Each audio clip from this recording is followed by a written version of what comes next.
clergymen are often singled out as being the most hypocritical of all people. "Practice what you preach" has become the axiomatic critique of the clergy. Ministers do not get an exemption from hypocrisy along with their certificate of ordination.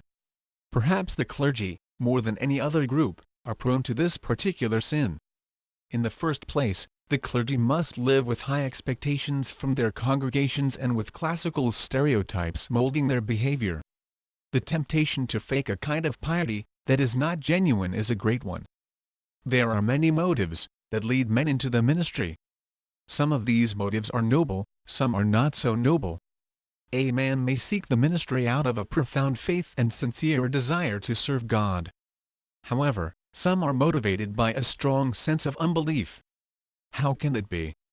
There are certain people who are so exercised about religion and theological questions, that they find themselves in debates about religion every day. Many of these can be found on the college campuses.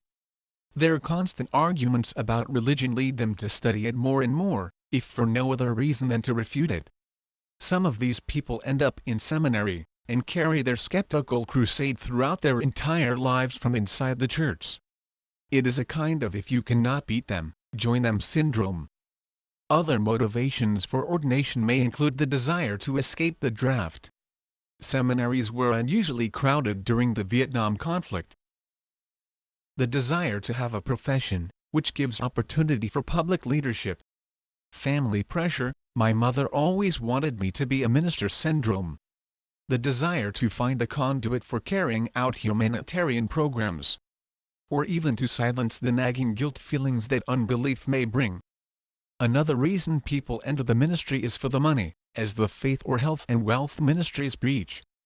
This is a whole other unbiblical reason for entering the ministry. More on this later. On almost every occasion where Jesus is found rebuking hypocrisy in the New Testament, his words are directed against the clergy. It is the clergy he addresses in the most stinging terms, saying, "Woe to you, teachers of the law and Pharisees, you hypocrites! You shut the door of the kingdom of heaven in people's faces.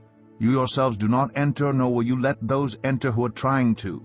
Woe to you, teachers of the law and Pharisees, you hypocrites! You travel over land and sea to win a single convert, and when you have succeeded, you make them twice as much a child of hell as you are." Jesus spoke of the clergy of his day as being like whited mausoleum, painted white on the outside but inside filled with dead men's bones.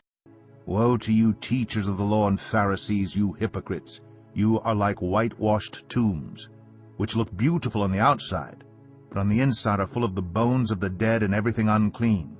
In the same way, on the outside you appear to people as righteous, but on the inside you are full of hypocrisy and wickedness." Are all ministers hypocrites?